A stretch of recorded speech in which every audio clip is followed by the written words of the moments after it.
an valupa ka khue thut na thang te chu an en chian chuan amuna chuan alo sang ang rang viu maya chu mai ba ka anoi lam tlak lam la chu a oi thalea khoi lai po chu thang le per bukin akhu thin tharui maya chu ta rang le chuan thim chu to ka ra chuan valupa ka khue thang te do na thing tuai pathum ding le abula thing lian fe ding te chu akal hual that that nuwa diam jata kunin thang te in do na thing bul atang nge chuan ka khue nu hu tum zet chuan a han kal ko le ta da ma se chulaya po chuan a thang te do na thing bul atanga akal chu le na om chu amule ta hau lo mai a thang te do na lam epa nulang deu amu ero chu ka khue lu masak berna lai ani yang ti a chiang thea a chan chu a thang te do na lam atang khan valupa ka khue hian helam hi theizongin apan tlat ani chuti anu amu ta khau silwa chuan sang le chuan ril buai ruk na tak nei chan takata chu angai tu na buai ru deuh tlat ti chiang le zual tur ting chuan ka khue thang te phur na duai sa zumhong lapna then kata chuan thi sen far mun ni mun thum la ya alo wal kal maya chu ta je the chuan sang le chuan atiril che je mai chu athunun the lo thuaya chu la thi sen far na lai atanga thang te a han khe chole chi tia chuan thang te mor tlak lam ep lang dep la ya ke chip lo lor ta chu amu phe ta de ruaya chu vele rang takin thang te chu alon chil wata thang te an lon khen vele chuan thingzar kara thang te biruzet indo chunga achung lam thing na koi kura an valupa kap khoi lo thi zoi reng chu amu chiang ta le mai kap khoi ruang han kai le thok nu chuan a om khor la ya chilai mulu na lo ka fur mai chu a han mulea chu ni zona tanga nuai lam a han bi thale chuan kothin noya athisen lon thlang na dum thazui mai a thang te do na thing ku zuya ba thazui mai chu chunglam atang chuan azut muruai boka noilama aum lai khan he thing tuai pangle lam hi ram hrui le hin zamin abo ne e ma wangin khothim chiang to tak kara nen an valupa ka khoi thi sen luang thazui hi alo hu hau lo ani sang le chuan valupa ka khoi ruang chu han tuai le nuang hu po chuan athina ala rei lutuk lo ti hriat jetin ala lum thar thara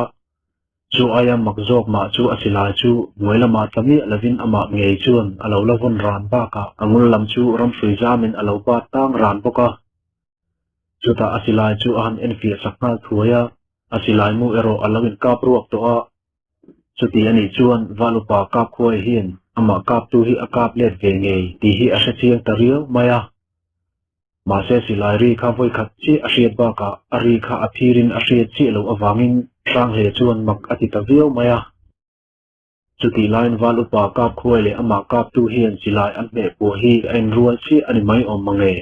ti chu arim dan ani ta tho ani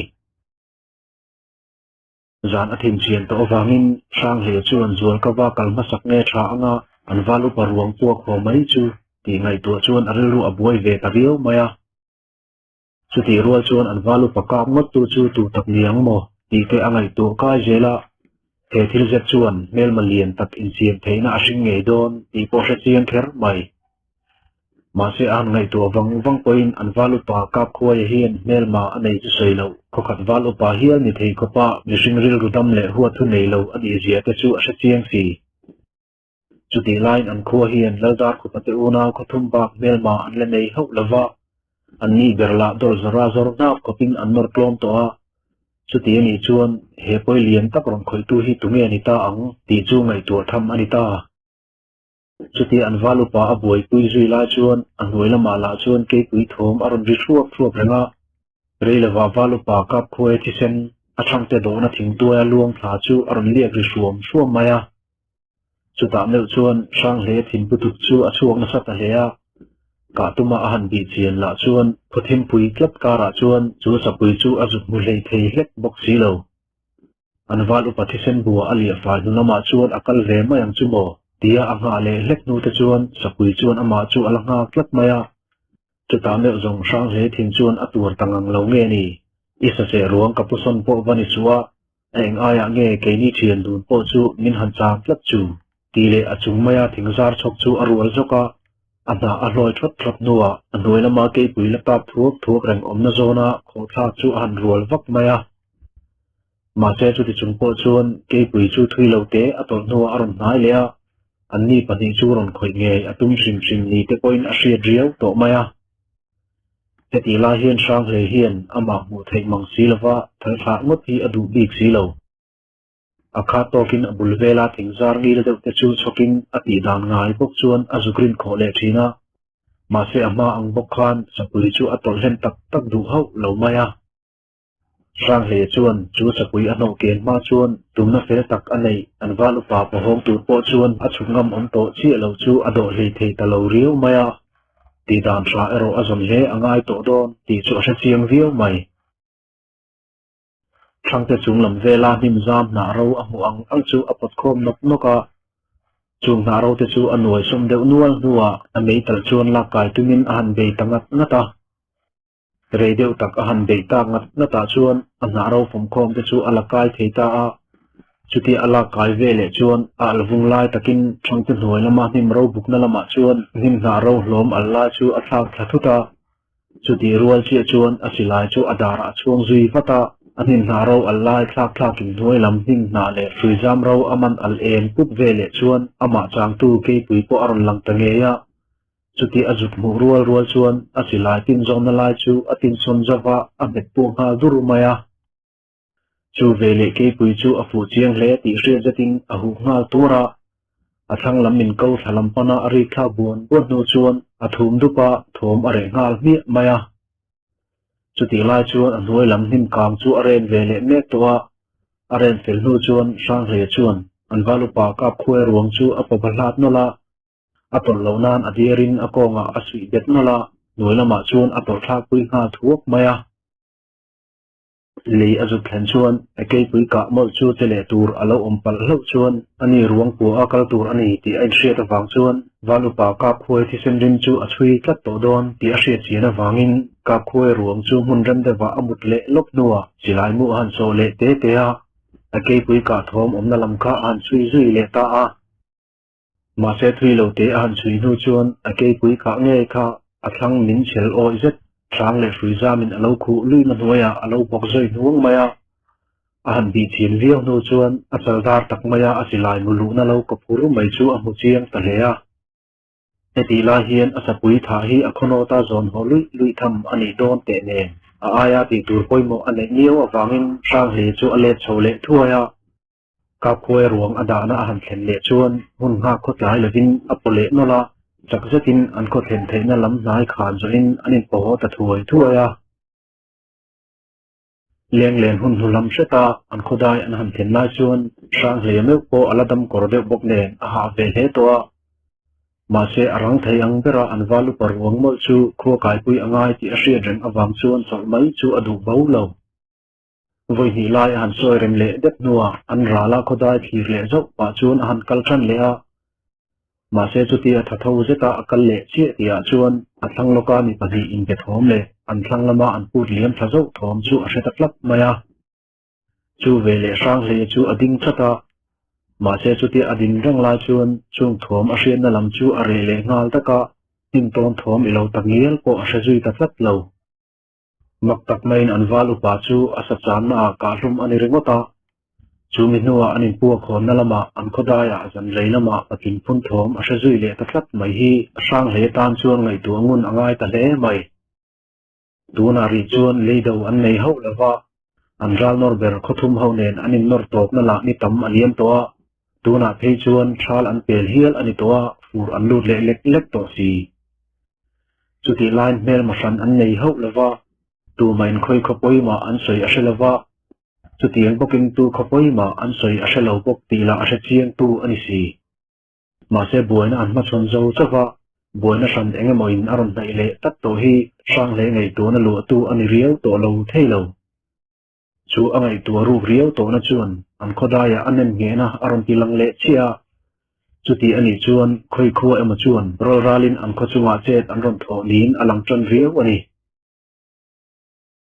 sang le chuan angai tu na lu rang tu ron tilang chiang de riau tu athang maya athom hria chu zuk ve achak et lea ma se an val uparuang apuang miau awang chuan ruang line an omzet an tlan sam dor dor chu dikin a hemang ho silo chuti line athom chu tu berla an re le daya khangi te kha an val upa ka phim tu te hi an ni angem ti te chu angai tu kai zui na sale ta leya chu ti aril ru akom thui hle to la chuan arin lo zetin athang mai atang chuan silai aron puk le dura chu ni rual chi chuan sang hle po chu athu sop ngal ropa valupa kap khoi ruang po chu athau nol maya chu ti atlung na atanga wa son am tum le ngeu chuan amal hiam ti rol sat thop awang chuan atol le thei ta ho lo mai le rang takin abok khut thaka chu ni rual chi chuan asilai chu silai ron ring na lam hoi chuan atin ko ngal ran maya ma se chu ti ain rin hle to la chuan athang lam je la chuan nim pal thom aron ri le sata chu ni nu loka aya thanga chuan mau ti ri deu rap thom a shajui le ta a ma se an mani tak a bu chi lo awangin sang hle chuan asilai chu a met puak mai ngam ri tlat lo heta tak hian sang hle hian ti sual pakhat anei ve khiawa an valu pasilai hi amu lo so lok ve sham chela chuan asilai nen atang ko panga ral hriat lo ho chu hliam a to ma khan arin ka ma sa ve ngam nge yang ma se tuna chuan adong taka che son hlei thei lovin a box sot ani ti to a chuti ani chuan an mani hu chiang sain aka phum hmal thei ani lo chuan silai ka ngam ani to flat lo athin butut chu kol zet to hi thunun sham lo chela chuan athom hriat na lama hian arin ka vak anga asilai mu chuan anni a fu si lo chuan asilai zen jit en na lai ron sui chuan anni khan an ron ve thuai anga chuti ani vai zongin ani che thei mang to lo chu an ron that nge yang a hapui thial ri rap rap le mit meng rual tap khopa thinrima a khur dat lai chuan chung ho thom chu are hen maka ron nan le tikni reng an nei thei to ho lova reife anga nu po an re ta thria pa chuan sang le chuan thok ala khak nuwa han jang thal thaka angai to na chu amang zui le tangak ngata a hriat lo ral ho hi an che dan punga an thuk a thatok ti alang renga kodai anai awangin an nika hi an ron fia du ho lo ba ka ama an ron mu china khan tongkain anin bezui du ta ho lo engpo ni se an khua chu ral engemaw tak chuan an ron hnai nge ya chu engwange ti a hre pha ho to lo ani chuti alamut hle la chuan a chaklok an khodai lama chuan tong thom a hre thuta reilawa mai cherde thua po amu thei ta a chung ho an ron thlen chuan an vai mai chuan an lal tu palo le treng le asang loka ruang lo le treng chu an ron hunga chu vele an vai mai chuan thimrim zatin an au thata kan lal tu pa chu I har em kan tong hi I se thein tia amaron thu chil tu te chu sang hle chuan ka tha e ka sang maya kha kan valu pa ka khoi ruang kha boi pui thuai te phat u tin alo chon thuaya ma se an valu pa thi vot vek to chu boi pui vak ai chuan aladam zok chuan enkol thuai angai ti an hriat chena wang chuan an tlangwal tam zok te chuan sang hle chu an ron boi pui zui le sap sapa ma se sang hle chuan ama nguta ron thut chu pa chuan hriat lo ralin min vel tlat mai aron ti le sapa chuta meu zong an khotlangwal ho chu an thimrim he ti an hmela chuan alang chiang tak her mai an khodai ron ep dai ron lu dona silai ri kha khochung in then khat helam daya omte hian an hret awangin lalmol an pan thuaya chuta an khotlangwal nula ri ma leng te hena lal thu cha adar nu chuan hriam nen silai ri na lam hi tlangwal te hian an ron pan thata a heti lai hian an tin khur awangin an kal chak lo hlea an nei cherpo na thil le an dir ten an hlia zau zawa nia chiar tak nevin ral to thula an chet man nge nan thom an ron dim hlea chuta helai hi an ron thlenga heta an thil ron mu hian an vai mai chuan ati phok na sa hle mai chen khat te phei chuan an lal tu pa le an valu pa te saki chang hol an hi dai nai a hian anin hial anga anen kap ton vak mai ani te an ring hial maya he wang hian sang hian hriat lo ral an nai tia a seilai po khan chen khat chuan an lo oi chi lawa ma se an valu pa ruang lo wat chuak vet to an han khoi meu chuan silai ri khun nena an han ngai ruat khan an ni pani hi anin ti buai ho lo ti le sang he thu sei chu adik zia an the chiang ta kher mai silai ri kha an ni pani in kap thom hi ni ta sela chuan an valu pa hi athi ani point ataksa alalum vet nge dona hei hian sang he hian dot a soi lo zia atilang chiang ta hlea an chu ti ta kha chuan a ring hlel tu te chu a rukin an zak ta hle maya sang le kai ko ti a ko an han lu meu chuan apu lal ngur khama chu a thin rim a so na sa hlea an valu pa ka khoi thi la chu a khono tin an sun ti lo rual lavin khochung chu a mui ngal rui maya heti la hian an val upalu men tura nula tlangwal an kal liam duak lain lalngur khama chuan pasal tharo le tlangwal thakho deuh te chu a ina a kau sang veka atu pale an val upalo ka ngot tu te hi tu te nge an ni tia ngot aril ru ape ti hai rual ani lo a pasal tharo te le mual kil te chu a han en kual thuaka chuta avai bel don a thial le deuh rup no chuan aram ding chuak hluaya heng ral kan chunga ron chengot te hi kan riat ma zongin kan pasal tha te hi in chaw tur ani lo tu khopoi nge kan soya tu nge kan poi soi kan ria kan ma huna khothum pasal tha te la kan that mang ani ti a kan laka lardar khopale a pasal tha te la an tom hi la a hrachiang tu te kan ye heng kan riat lo ral ho hian a eng wanga katupa le kan wal upa hial riam ron lek khum nge an ni ti hi kan riat thuai angai ani ati thum bul reng maya ma se an han soi khom te point tu ma chuan an chunga ral ron chepak mai hi tu te khuange an ni ha tu te nge an ni ti chu chui po an sui zon thei tlat lo khowar dom thlenga an han soi khom nu po a eng thu ma an rel su le thei lo awang chuan an lalpa ngur khamarop na pakhat anga che chin chu an rot thutangota an lalpa ber lalngur khaman arot dam chuan an khokul te chu an chei hnum hal anga zantin ral an veng le ang ti te laldar khupale a unaw khuthum te hi an valu pale an lal tu pa sang le kap ngot tu te chu an lo ni thei ti thua an ni khuthum hi bi thak le ngat tur ti te chu ania ma se heti an set lai hian kholam veng ho point an khoram bal chin hun sang sanga nu dang lam a omem ti te an ngai ven ranga chung mi te chuan nu dang lam an hu pai chuan tangwal som nga rual in rian chiking nen an hu chu an chui zui nga tur ani ti te chu ani chumi tuk chuan sang le sapui ka ruang la chuan tlangwal tamjok an liama chuta ke pui ruang an juk mu mek chuan tlangwal ho chuan an lal tu pa sang le chu an ngai sang le pather mai zan thim hnuaya ke pui a juk ka pu chak thei mai le a che dan ping zet te chu mak an ti zual ema chumi pi anama ke pui chawdar chia a kap lak mai te chu mak an ti zual hle ani tlangwal tamjok te chuan an val upa kap tu tan hun sin na lai om chu an han zonga ma se mu mai anin dei sei lain an val upa kap khuwe kap tu te tan hun lak na lai om chu an hota tlat lo aram om dam la chu mun bua perle thang hun ran free zamin azam zom chu wat vek na hun ani awangin ral ho nu hi alang tamang lo ani ya te an ngai te ri wa heti lai hian ro thar chen khat te chuan an valupa kap khuwe thang te do na pia marlam dewa tlang te ve panga nim oi deuh sel sul an hmu thu an ron sei ta a ma se chulai an han bi chin viu po chuan rem taka tar chuan me wa silai tina thut veng na lai tur om ang kopa bil a om le tlat lo chuti line an valupa kap khuwe om na lama silai ri khun hi khothim to nu sang le point sakhi chan chu a be sei mang to lo khopathim ani awanga thangpe achuk san hun ani po miao mai si heti ani chuan ral ho in khur na lai hi a om ngei tur ani ti chuan thra chiang hlea chu wang chuan an tan hun siam na lai chu beidong lawa zong turin an in tir kual le ta ani chutia zong ngat tanana na chu chunlama chuan nu ma chu an hu tangeya ma se mak tak mai nu ma chu mi pani khatwak nu ma ani tlat lo pa ho te chuan uluk zetin an han bi kola chuta an hmu chua le tak chu chungral te chu marlam atanga ron kalan ni ti alang renga chuti ni chuan zanama an rel ho ang khan he poi ron khoi tu te hi laldar khupale a unaw te khu an ni arin om ta ho lo mai le marlam atanga an ron lu na lai an hu malang chu thui fe an chui thei ba ka an zol na hun lui te le an ria na lai te an juk mu tatlat maya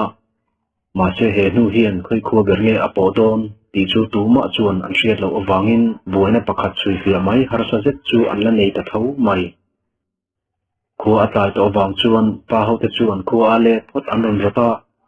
atuk lama emo ral ho nu chu biha kaltur in ruat zui le chu an rot ta bok ani khu an han thlen ne lai chuan ni po aliam ruai ani to a lalngur khaman atupa ke pui ka ruang an hu chuan an lom hle ti hai rual lavin anui suk renga ma se pa ho te nen atanga achan chin don ero chuan alom atikim ho lo ti hria jetin angoi de ul maya ma se lalngur khama hian atupa ke pui ka lu chu a ai nge don thu a sei ta thawa chuti kara ama helkam bertu ero chuan aril ru chu ni danga sapui ai don ain atinual rulo theilo zan nama an ina pasal tharwal anon loi khom le lai te chuan an vai mai chuan thil om dan a hre thiam chi lo thu asoi ringot to maya heti lai hian pa ho te la in nu sam flo hun to zet kara melma an nei ta thu an soi runa sa ti la langur khama hian a hre chiang hlea e wang hian ral ho ron chet ngot na hi a thim rim pha hlea reilawa nu sam flo hun chu ngor taka tho angai anga chuta ner chuan ral ho chuan lo lama na thoka fe pa ho le nu ho te thlengin an ron that anga chu hun chu an hun malam kal dan hian a sil ru hiawin a hriau to maya an chuti line heng ral ho te la khoi khomi nge an ni la an theder box si lo tuna meu zong lalngur khama meu po aboi le ti hairual lavin angoi ngul ranga chuti an lalpa ber ngoi ngul rengta chu tu ma la chuan aril ru an sok thei to thlat lo thingzal ko pasal tharo thap le fing zet aral reng to avoi pe khat ma la hlo chom ngai ei lo sang ma na chuan a thian te pani pasal thasat ko kheng ve tho thanglu na le ji ka te chu an tom na kham kar pu ko kel la ya an nei che bi run chung chuan a han be supa chuti an ho to pa ber phun sup chu an ni pani chuan an sang ve le sup thina chuta sang ma na ve chuan avai bel chu han pak le tuala kanalin min tirna hi thil na mai lo tak ani ti kan hrewa hi kan nen nge angai ani mauzolal fanu tu azong hian kan kholui wangkon lal dar singa fa kha apai nge ya kan lal hui dar singa damlai nge khan reilawa mauzolal ngur khama fanu hian fa pa ashin sak nge ani ti hi kan hreto ani kan lal hui dar singa fa pa hi kan farual de thoni ma se ro thar ani tong ti hi alang ke towa kan hun masalama kan lalpa sil ruma wa kan chen na kha tlang athan hun ala om thula laldar singa fa pa hi kan zon mu masaber angai awangin mauzol nge chu kan han thlenta ani kha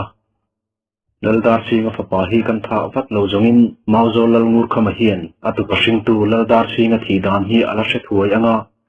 chuta chi chuan keini ai ma khote ni ma se abwa wangte apun anga kan tan mauzol kho hi an nokle theidonin alang riawa he wang hian kan lalpa sil ruma hian laldar singa fa pa hi nok atilo thei ta lo ani bere hei mai te hi alani lo chewa kati hun lai khan ke le nang ni pani hi ro thar te ni chunga pasal sha ni tura cherne kan ni neu awang khan laldar singa that tura tir kan yang khan kan tum kan ho ring tange kha nia tuna hian kan ti tur atana min tuk sak le ta laldar singa fa pa hi kan tha le thei phot chuan keini pathum hi chu lalmol ki ni na han kan ni to ang ati supa atong to rual chuan nelom pasan lo zet chuan anui ke deuh hui boka an hun masalama kai lok donila lalsial ruma hi wangkon laldar singa mol ki te jinga panei nung ber ania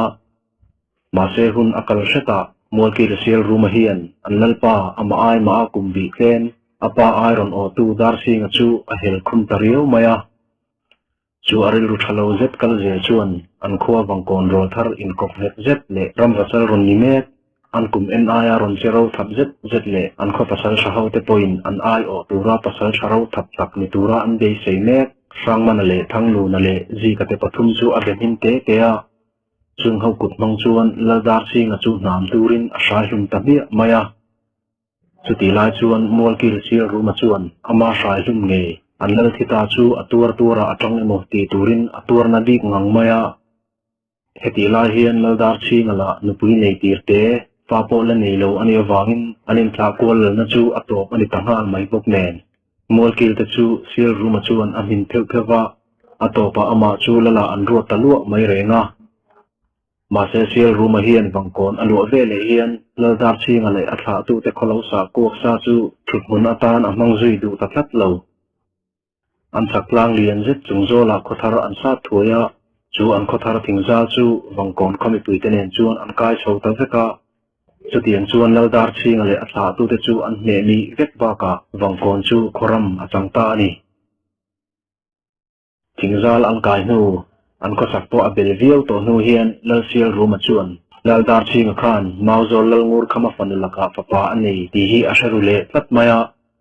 chuta che chuan a khobil chunga voklal len to a pasal tharin om ni zuita sang man te pathum chu thuruk a soipui le thuaya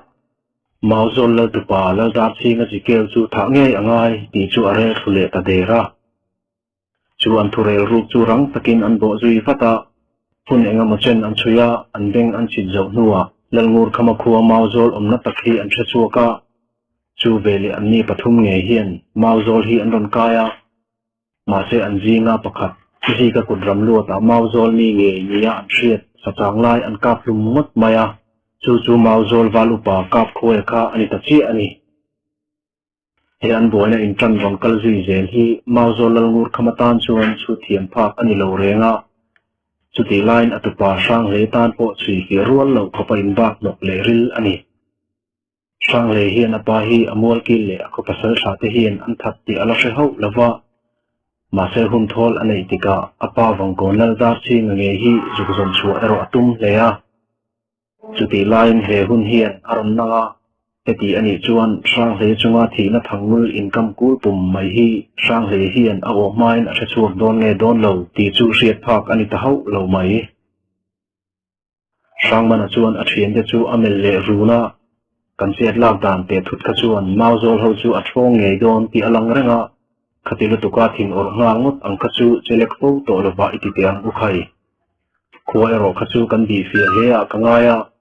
ma se kan lidu annal tu pa hi thattur me chuan khuwa khi kan lu hial angai donin alange lo tu pa ve me ani sia he wang hian ram lama akal te fo donin alang der bok si lo maro chu lo tu pa hi ram lam ngai na chi ani ve ro jongin kan tum aya ma poin kan phet thu thei don o masin a han ti le a ji ka chuan an ho tu pa ti chu alo tui ni ve sup supa a eng aya nge ni min ron hu ve lia silai aron lek te vet ni chutakara khoi khomi nge kan ni la min na han zo ta deu bok ne aka hup na thabera ka ngai ka silai mangin atin mun ka ver tangot ani zoma e alo ti ve le supa ji ka soi ang chi hian mau zol valupa ka khoi khan anni pathum hi athang te do na nuaya anom lut lai kha alo musat maya heti lai hian anni pathum wang chi hian an saki chan la are veka an khati ta ka khan valupa ka khoi tan chuan lung oi taka anni ho kalpir mai chu atlom thak ve don renga khata chi khan valupa ka khoi khan an lo kal na khuwa le an khuwa mau zol ram bat sunga enge an ron ti te azot ve tange ya chu azo na chu tong kama chang ta mai lo chuan ji ka chuan nai zet atangin aka ta vak maya chu vele kap khoi poin asilai a bet puak ve nga tho maya ma se kap khoyen asilai a be pu rol hian a om khor la ya silai muron lut awang hian chiang zetin athinga topa ani ero chuan a nuai chang bu kara tom ani ka te chu azuk sai pu ve ta flat lo ani chutia mau zol valupa an ka lum nu lok chuan marlam mola an perphei thuaya chulai atang chuan khuwa an na tlai hret nuwa mau zol khuwa chu marlam khan atangin dai ngai taka an bi thazui le ta a chuti an bi na lama chuan an ni ka nge nia an hriat kha mi pakhatin an khodai aron pothenga an chuti ta ka chuan ami ka ruang potu chuan an nu ma zong kha amu man ve ka ngain chu pain an chanchin an le hena a khen tur chu an ngai ti thalo tu ani le ta ta chuta chi chuan chu pa an ni ka ruang po ho tu po chu tha mai an rot thu thuaya an kap ji le ta ani eti an ka nu hian an ka na hun hi mau zol khodai nai alo ni bok nen fia kher nga ya an rot talo buka an tombuk mau zol khoram valpel chi ma thlang lama kham panga an puk chu an pan ta wanga ma se an tom na puk an han thlen chuan an ni ka le pa kha athi ta chi alovin an hre ve deuh nge ni asar hulaya mau zol han bi le ngal mai chu an ngam ta chi lawa an chu ti ta ka chuan hun dang ma le hlek phot chu an rot tlang ta ani sang man le akoi te pathum hian ninga lai an nga hnuwa mau zol hi an han en thale nge ya ma se heta hian mau zol khuwa te chuan khan an lo khar maka an kul si ma te chuan ral veng an lo in da tat maya an chu ti ta ka chuan sang man chuan an ni ka hun zo kha an kap lum ho lo ti le kha pa nge khan eng thu ema tak chu an lal ne na a khen nge ani ti chu an thret hiam tariwa chu ti ani chuan an ni pathum chet na kong chu a pin ta ri e ma wang chuan he mi jan hian an kholama le ri phot chu an ron ri ta thuaya ma se hun le ero mel ru khiau reng an tum le a chu mi huna che dan tur po an lal pa sial ru ma ho nge ya re tlan an tum ta ani sang le chuan a liam chu ompui mai mai a hre le chung chuan apu lal ngur khama chuan khoya ma che chu a phal ri ta ho lova heti lai hian apu la chuan an valu pa ne na an saki chang ron kap ngot tu te la kha ala thri ngor tir hle a an khuwa po khan an veng vet reng ani ti te a zui le ta a hriat tira arin dan tam zo kha ke pui ruang an zok zon chualaya an hmu khan ati dang lam vek towa ma se khata an valu pa kap khoya kap tu te le an khodaya an lal tu pa sang le kap tu te hi thumun an ni angem ti ero an la thui zon chi ari lova ma se pa ho tam zok chuan an valu pa kap tum tu te le an lal tu pa kap tu te hi mi san an ni an ring lo hle a chuti line an nu ero chu valu pa kap khoya an ka na hun len khan ain jom ho lo thung ani eng poni se engral emotak chuan an khuwa chu an ram nai nge ti chu a chiang ti an hra chewa chu wang chuan lo lama an kalpoin tlangwal rolin na thaka chu ke reng chu an ve ngat renga ma se heti lai hian mak deuh main ral ho kha an ram chezui le tami alawa lo lama se te la in tu kutma an to lo chu sei lo an ram wal sin thli thlaya chu thin pasal tha te poin eng hnudang lam ma an huzui hlek lo maya an chu ti ta ka chuan lalpa ngur khama me poin kha thil kha tumreng wanga thleng ani lo nge ti te hial angai tu deuh lek thina ma se an khodaya atupaka tu te ero hi chu an kholaka che la du shim an ni zia alan tlat awangin ei hi chu apal zam mai thei ho lo ani an hriat lo ral ho re ta wang mai chu lalngur khama chuan mak ati hle towa hi acham chu an khuwa te laka chet lak tuma dairon thleng hial si kha chu anom chet nun le hi a hun le to ti alang rang maya chuti line fur che hun an lutana an chuti ta ka thei chuan ral ho chu an re hleng dona alan tlat to chu sei lo an kho khan te chu an veng du ta vak lava ma se heti an ral mon le to lai ral nor hun pel fur pui an lu wang lai chho le to lai po hian sang le dam kor le mek chuan ngai tu na ril zet mai anei chu angai tu ro reng lo thei to mang tlat lo khangram mak sak zet mai an valu paron kap tum ngot tu tele an khodaya amarun kap le ngot tu te kha mission anin a se thei ho lo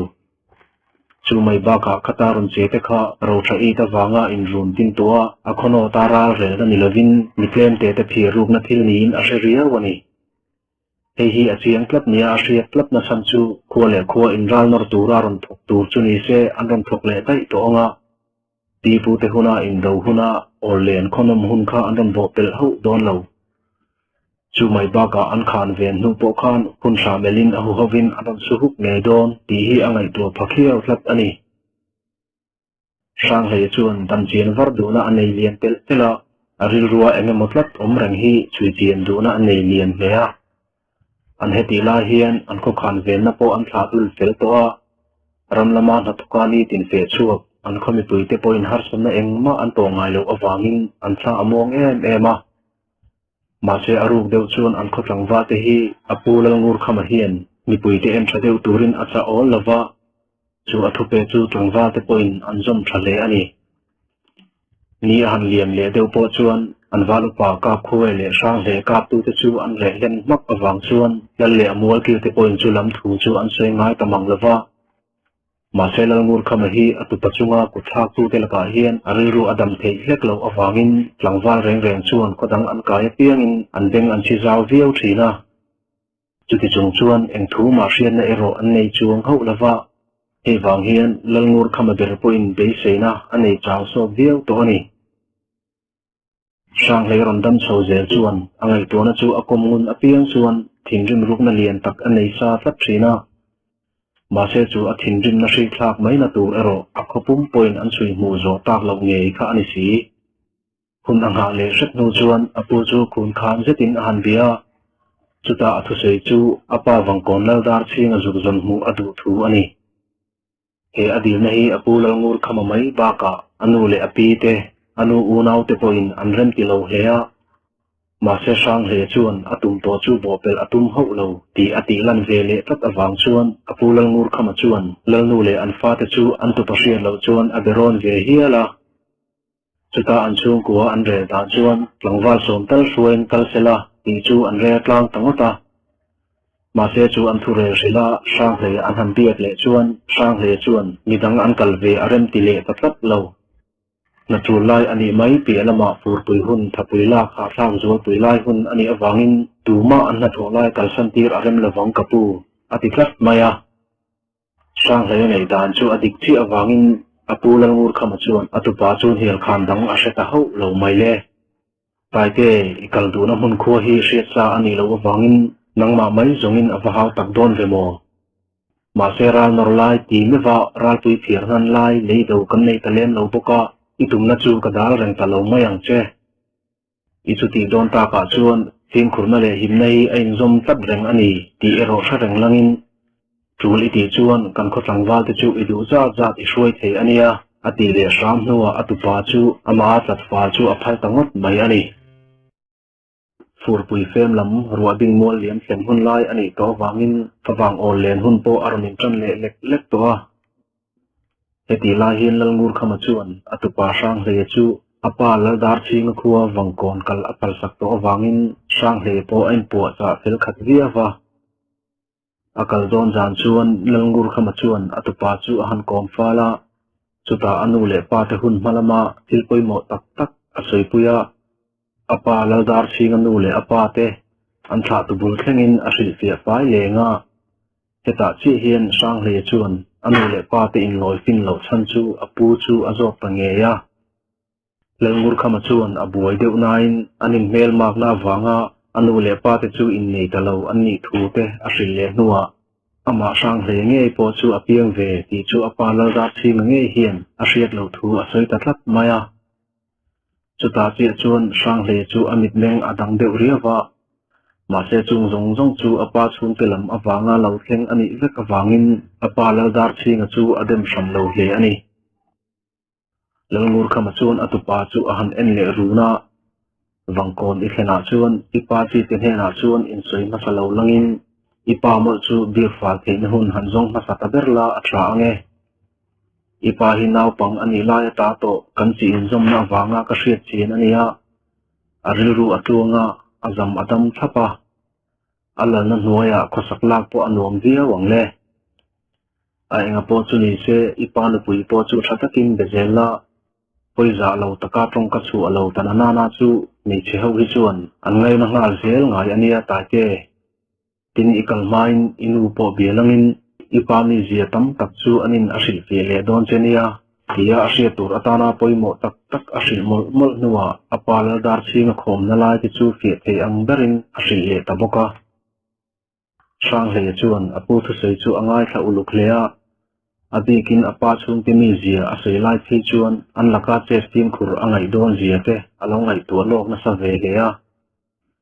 chuti line apa chung te be masalawa apa laldar ching nge be masaturin apuin achangun viau hi thilti om tak ani ti po sang hle hian asa chiang hle ani atuk thim chin tira zalbuk atanga aron holai chuan anu tual chongi chuan afapakal chuak tur chu ave ve de buka alo thoma khop mai tat sak nei ai pain an han ti duna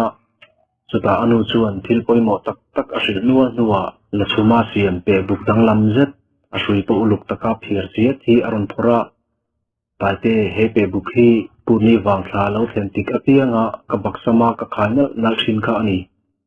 hi iken chuan ipa chuan alo hrengal sat don se zunia ti pain aban re ka chuan pe buk dang lam zet chu han sui saknal mal mala sang le chuan anu mel him lo ru zet chu a en rana ka sei fo thin khamo kanu palawa chung puinu loi mai te hi ni mai za purna ani du don hialin ka sachina hei wang hian ka pa hi ka mu nge angai ani an ti zoi sapa sang le nu tul chungi hian afa pa hi ngai to don te ma se apu ho me vin dang lai na an setalo kha ania sang le ri rubuluk zet le lulul zet hian adu to chu ati ma chu anni ho hi adil mai zel ti hi a hai ho lo ma se tun tuma athil du kher hi zom mak an ti ve deuh ti alama atana him tok lo an lau hlea he wang hian an kho tlangwal te hial hruai turin an ti kha ania ma se sang hle te ang mania tlatam chi rigrum thila po midang ngai tu ngai om lo se ti tlat mai ni ani na chu aron lang chiang le hlea chu wang chuan ama kalnal kha atum hle ti atilang tareng ani kha api le pu taron tho chuak ve mek chuan an tu pa chu an ron pan ding hna chata apu phei chuan asilai thaber chu aron hol chuaka taite iwana turram hla sia kalkonga sapui le ral ilo to alo ome hoi hei tal hi chu putel te khai tin silai chu an pe a sang he hian a sei te le a fei lian thazet ba khi thiam dang na mo lo hle ma se apu ngai thatnan tal ti in chilai hi ban ve bok ma se man na zen ero atum lo hle phungki le amu a nen ol sam zong hli ra che chi sang le chuan phungki ne na in a bor lui mai chu a pe lo hle a ma se che phut thula ero chilai chu alo man tangkai ve fo to wangin aputel ta thau ani